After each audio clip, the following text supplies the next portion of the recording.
হাদিসে কুদসিতে আছে, আল্লাহ তাআলা বলেন, ইয়া আদম কুম ইলাইয়া আমশি ইলাইকা, তুমি আমার জন্য দাঁড়াও, আল্লাহ বলে আমি তোমার জন্য হাঁটবো। ওয়ামশি ইলাইয়া উহারবিলু ইলাইকা, তুমি আমার জন্য হাঁটো, আমি আল্লাহ তোমার জন্য দৌড়ব। তুমি আসবা যে দূর, আমি আসবো তার চাইতে বেশি। তুমি আসবা এক বিগত, আমি আসবো এক হাত। এক হাত। এজন্য আন্তরিক হইতে হয়। আপনি কোনো পাত্তাই দেন না এটা, আল্লাহর কোরআন এটাকে কিছুই মনে করেন না। যুবক ভাই, তোমরা অনেক ছেলে আছো, তোমরা এটার কোনো বিষয়ই মনে করো না। ইসলাম এটা কোনো বিষয়ই না, কোরআন এটা কোনো বিষয়ই না। রাসূলুল্লাহ সাল্লাল্লাহু আলাইহি সাল্লামের সুন্নাতের মধ্যে যে নবীজির সাজগোজ, চলাফেরা, স্টাইলের মধ্যে যে সৌন্দর্য আছে, এটা তোমার কলজার ভিতরেই নাই, তো তুমি পরিবর্তন হইবা কেমনে বাপ? তুমি পরিবর্তন, তোমার কলজার ভিতরে তো বেঈমান ঢুকছে, তোমার দিলের মধ্যে ঢুকছে যে সিনেমার নর্তকী সুন্দর, তোমার কলিজার মধ্যে ঢুকছে ফুটবলের খেলোয়াড় সুন্দর, ক্রিকেটের খেলোয়াড়ের স্টাইল সুন্দর। ইহুদি মুশরিক বেঈমান যাদের কোনো চরিত্র নাই, আখলাক নাই। একবার পত্রিকা আসছে, বিশ্বের জনপ্রিয় ফুটবল খেলোয়াড় 2টি সন্তান নিয়ে তার বাগদত্তাকে বিয়ে করলেন 9 বছর পরে। এখন 9 বছরে বাচ্চা হয়ে গেছে 2 জন, এবারে বিয়ে করছে। বাহ, অসাধারণ সুপারস্টার। ঘোড়ায় চড়িয়া মর্দ হাঁটিয়া চলিল, কিছুক্ষণ পরে মর্দ রওনা করিল। এটা শুনছেন না? আমরা এটা ছাত্র জীবনে শুনছি। মানে উল্টা পাল্টা কথার একটা উদাহরণ আর কি, উল্টা পাল্টা কথার, যে মর্দ মানে ব্যক্তি আর মর্দ পুরুষ। তো ঘোড়ায় চড়িয়া মর্দ হাঁটিয়া চলিল, যে ঘোড়ায় চড়িয়া লোকটি এবার হাঁটিয়া চলিল, এটা কি? ঘোড়ায় চললে হাঁটে কেমনে? হাঁটলে ঘোড়ায় চড়ে কেমনে? কিছুক্ষণ পরে মর্দ রওনা করিল। মর্দ মানে ব্যক্তি। তো এবার এতক্ষণ ঘোড়ায় চললো কি? তাহলে রওনা যদি করে একটু পরে, এমন কথা শুনছেন আর কোন আউলা কথা? এইটারে কয় আর কি উল্টা পাল্টা কথার উদাহরণ। ঘোড়ায় চড়িয়া মর্দ হাঁটিয়া চলিল, কিছুক্ষণ পরে মর্দ রওনা করিল। তো আটটা কই গেল? এ ঠিক এরকম বিয়ে করার পরে না সন্তান আসবে, এখন কইতেছে 2 সন্তান হয়ে গেছে ইতিমধ্যে, 9 বছর পরে না ফরমান বেঈমান, বেঈমান এখন কয় বিয়ে করছে বলে। ওরা হয়ে যায় যুবকের চুলের মডেল, ওরা হয়ে যায় যুবকের প্যান্টের মডেল। লানত ওই ব্যক্তির উপরে, লানত অনুসরণকারীদের উপরে। ওই জীবন অভিশপ্ত জীবন, যে জীবন চিহ্নিতই করতে পারলা না, কারে অনুসরণ করলা? পাগলেরে না ছাগলেরে, তার সিরা মাতাল রে অনুসরণ করলা। হায় হায় হায়, আফসোস লাগে বেটা, আফসোস লাগে। বহু ছেলে পেলে এমনি কয় কত বেলে কি কি পড়ছে বলে, পড়ছত বেটা, এতটুকু আত্মমর্যাদা হয় নাই কি না বলে শিখছ কয়েকটা এ প্লাস। হ্যাঁ, কি শিখলা বাপ?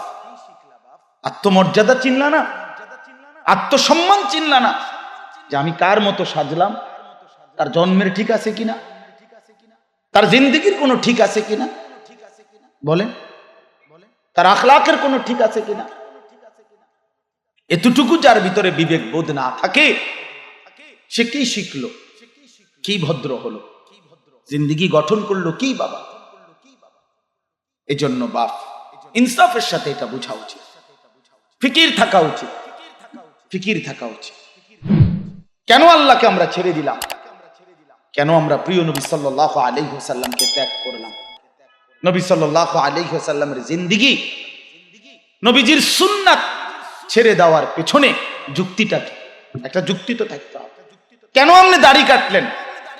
আমি এখন বললাম, আমি অসংখ্যবার চ্যালেঞ্জ করছি, অসংখ্যবার মাহফিলে বলছি, শত শত মাহফিলে বলছি যে আমি গোটা পৃথিবীতে চ্যালেঞ্জ করলাম, একটা লোক প্রমাণ করুক, পৃথিবীর কোন গবেষক, দার্শনিক, পণ্ডিত, একেবারে কাফের হোক, হইতে মুরতাদ হোক, নাস্তিক বেঈমান হোক, সে প্রমাণ করে দিক যে দাড়িবিহীন চেহারা, দাড়িওয়ালা চেহারার চাইতেও শেভওয়ালা চেহারা সুন্দর। এটা কোন পয়েন্টে একটা যুক্তি দেখাক, বলে এটা এই দৃষ্টিকোণে এটার সৌন্দর্য প্রমাণিত হলো, এটা স্মার্ট বেশি, এটা সৌন্দর্য বেশি, এটার একটা যুক্তি কসম আল্লাহ এই কায়নাতের মধ্যে কোনো বেঈমানও দেখাইতে পারবে না। আমি চ্যালেঞ্জ কারো কাছে থাকলে বলিয়েন, আপনি আমারে দেখায়েন প্রকাশ্য মাহফিলে 50 বার বটনি লাগাম, আপনার সামনে কানে ধরে বসুন, বলেন কেন? আমার কথা একটা যুক্তি তো থাকতে হইব যে হুজুর এই এই দৃষ্টিতে বোঝা গেছে দাড়িওয়ালা চেহারাটা দেখতে একটু মানানসই না, হ্যাঁ এইটার মধ্যে সৌন্দর্য, সেইবের মধ্যে কি কারণ বলে? ভাই নওজোয়ান একটা ছেলে খুঁজে নিও, এখন না পাইলে পরে জানাইও, যারা আমারে দাওয়াত দিছে তাদের কাছে আমার নাম্বার আছে, খুঁজে দেখে জানাই। বেঈমান ধোঁকা দিছে আমার বন্ধুকে, আমার মুসলমান ভাইকে ধোঁকা দিছে বেঈমানে, আর বেঈমানের ধোঁকায় পিছলা খাইয়া পড়ে গেছে, পিছলা খাইয়া পড়ে গেছে।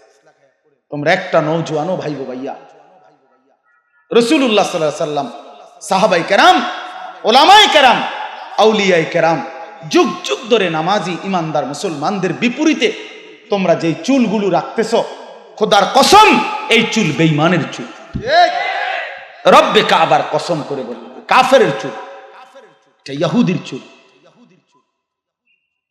এটা মুশরিকের চুল, এটা মুশরিকের।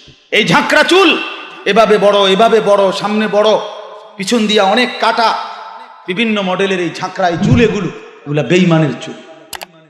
হাইসা উড়াই দিও না, হাইসা উড়াই দিও না, নাই তো তুমি প্রমাণ করে দাও, প্রমাণ করে। একটা সেলুনের দোকানের এই যাদের চুল লাগানো থাকে ডিজাইন গুলো, এই নাফরমান একটার কোনো পরিচয়, মর্যাদা, সম্মান পৃথিবীতে কোনো এদের কোনো মর্যাদা আছে এমন একজনের দেখা বলে উনি একজন বিশ্ববিখ্যাত দার্শনিক, তাহলে তো আমার অন্ডারে বুঝাইতাম, আচ্ছা মুসলমান লাগতো না, বোঝেন না আমার কথাটা? দুনিয়াবি লাইনে যে না উনি একজন বিশ্ববিখ্যাত কি ছিলেন, বিজ্ঞানী ছিলেন, এই জন্য আমি উনার মতো চুল রাখছি, তাইলে তো মন্ডারে বুঝাইতাম।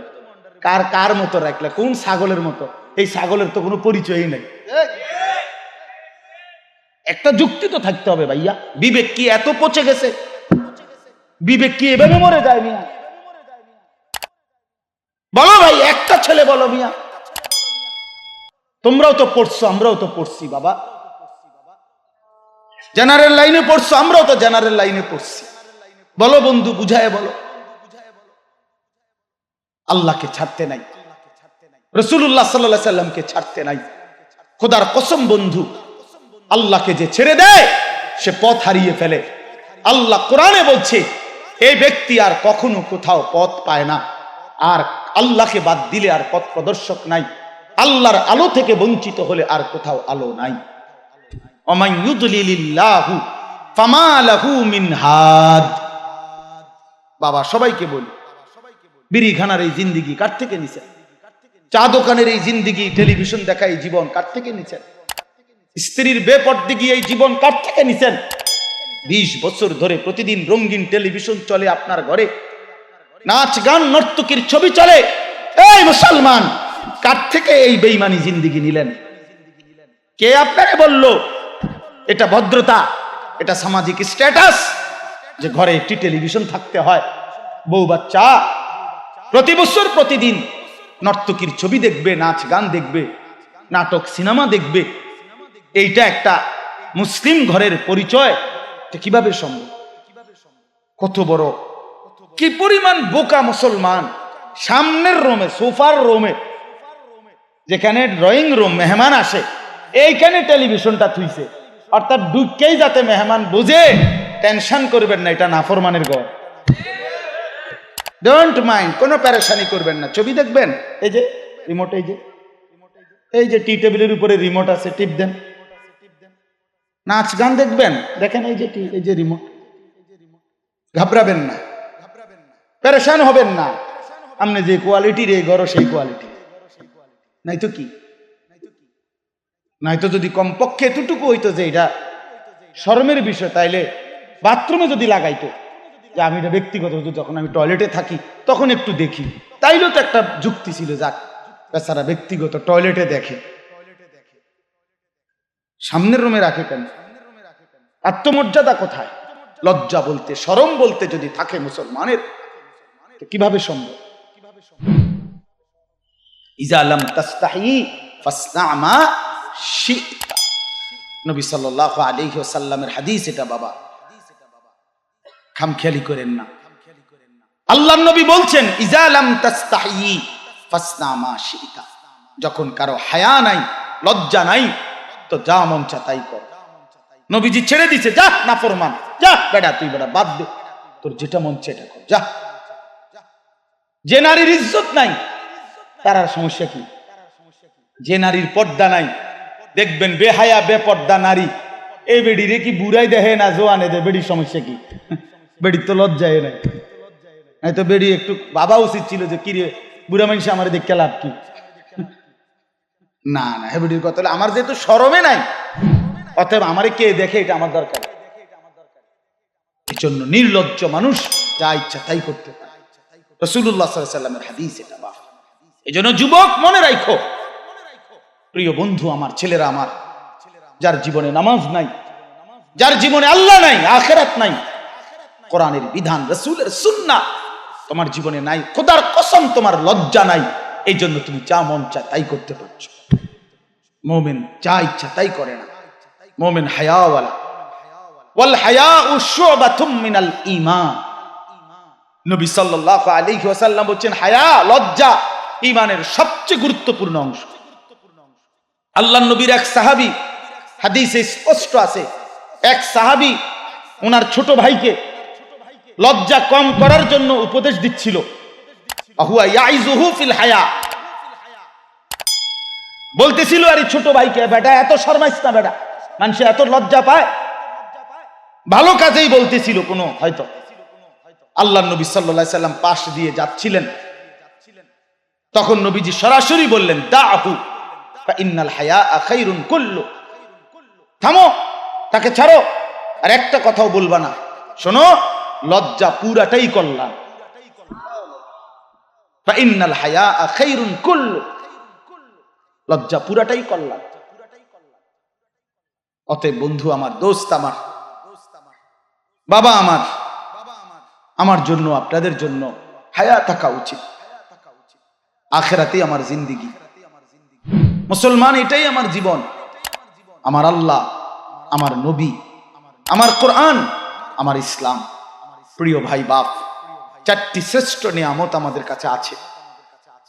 আল্লাহ আমার রব, মুহাম্মদ সাল্লাল্লাহু আলাইহি ওয়াসাল্লাম আমার রাসূল, কোরআন আমার কিতাব, ইসলাম আমার ধর্ম। এই চারটাই সর্বশ্রেষ্ঠ। আল্লাহ তিনি শ্রেষ্ঠ, রাসূলুল্লাহ সাল্লাল্লাহু আলাইহি ওয়াসাল্লাম তিনি শ্রেষ্ঠ, কোরআন শ্রেষ্ঠ, ইসলাম শ্রেষ্ঠ। বন্ধু আমার, বাপ আমার, চারটি সর্বশ্রেষ্ঠ নিয়ামত যার কাছে আছে, সে পথহারা হবে কেন? সে চরিত্রহীন হবে কেন?